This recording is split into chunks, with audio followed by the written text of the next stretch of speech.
Vous cherchez du travail ou vous voulez optimiser votre réseau professionnel? La première étape passe par l'optimisation de votre profil LinkedIn. Comment faire? Let's go! Hello, moi c'est Aurora, je suis prof d'empowerment au féminin, je suis italienne, j'ai le rhume aussi et ma mission c'est d'aider les working girls à devenir des vrais girl boss, à s'épanouir au travail et avoir du succès. Si les thématiques d'empowerment au féminin t'intéressent, abonne-toi tout de suite à ma chaîne et n'oublie pas d'appuyer sur la cloche pour activer les notifications. Si tu es convaincu comme moi qu'on puisse être jolie et en même temps avoir une carrière au top, n'oublie pas de t'abonner aussi à mon Instagram car tous les jours je suis très présente, notamment en stories. LinkedIn est devenu aujourd'hui un outil incontournable pour chercher du travail ou développer son réseau professionnel. Il y a en France plus de 17 millions d'utilisateurs qui sont sur cette plateforme. C'est donc un outil professionnel autant qu'un CV. Je dirais même que c'est un CV moderne. Mais il faut se rendre visible. On va donc voir dans cette vidéo comment faire pour optimiser son profil LinkedIn en 7 étapes. Action préalable, désactiver les notifications pour que personne puisse voir qu'on est en train de modifier notre profil. Autrement, tout notre réseau va recevoir des notifications à chaque modification. La première étape pour avoir un profil LinkedIn d'enfer, c'est d'optimiser sa vitrine. Sa vitrine, c'est principalement sa photo. D'ailleurs, si vous voulez savoir comment faire pour avoir une photo LinkedIn canon, allez regarder sur cette vidéo où je vous dis tout ce qu'il faut faire, y compris je vous parle d'astuces pour comment utiliser des applications magique. Autre chose qu'on pourrait aussi mettre dans notre vitrine, c'est le banner qu'il y a derrière. Personnellement, pour le moment, je ne l'ai pas changé. Je pense que c'est très important de le changer ou quand on veut vraiment être hyper corporate et là, on va mettre le logo ou la mission de notre société ou quand on a nous-mêmes développé notre société et donc le banner est très important pour faire passer un message et communiquer sur l'ADN de notre marque. Pour réaliser ce banner, vous pouvez aussi utiliser un outil comme canva.com qui va automatiquement vous proposer des modèles, des templates qui pourront vous aider à personnaliser très facilement la bannière de LinkedIn. Le deuxième élément, c'est de bien soigner le titre du post qu'on va mettre dans la présentation. Le titre du poste doit être le poste qu'on occupe actuellement, mais aussi ça peut être le poste qu'on vise si on est vraiment à la recherche d'un autre job. Idéalement, il faudrait utiliser des mots-clés car c'est ces mots-clés qui sont utilisés par les recruteurs et aussi une petite phrase explicative qui donne une idée de ce qu'on est et de ce qu'on aime faire. Ensuite, ce qui est hyper intéressant pour personnaliser notre profil et montrer aux recruteurs qu'on maîtrise les codes de LinkedIn, c'est de changer l'URL.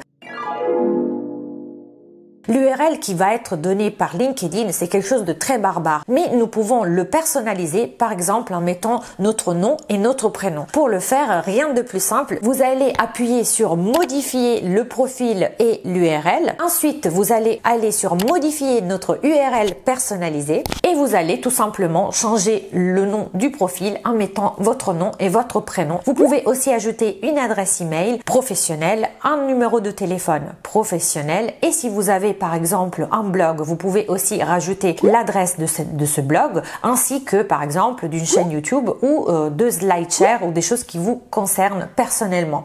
Le quatrième point, c'est avoir un profil qui donne envie.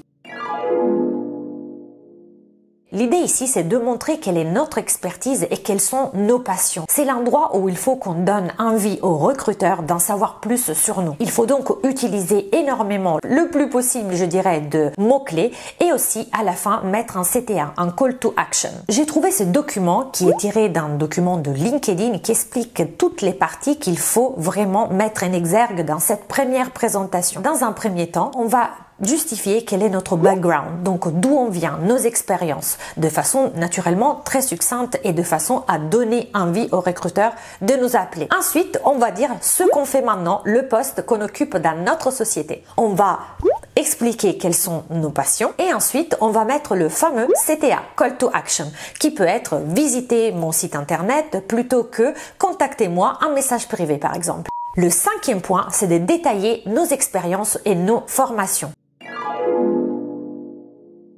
C'est pareil que sur un CV classique. On va classer nos expériences de la plus récente à la plus ancienne en faisant attention à sélectionner bien sûr les expériences les plus significatives. Comme dans un CV classique, on va mettre les dates de nos jobs, on va mettre la localisation de l'entreprise, le nom de l'entreprise, le poste occupé. Rapidement, on va décrire quelle a été notre mission et surtout les résultats qu'on a obtenus à chaque fois. Essayez d'être les plus clairs possible et si vous avez des chiffres sur lesquels vous appuyez, comme par exemple une augmentation de chiffre d'affaires parce que pendant votre job de commercial, vous le mettez. C'est hyper important d'être factuel et de vraiment être précis. Essayez aussi de lier votre expérience avec la page LinkedIn des sociétés dans lesquelles vous avez travaillé. Il est très intéressant et très important de marquer toutes les écoles ou les formations qu'on a effectué car parfois nos anciens copains de classe peuvent nous rechercher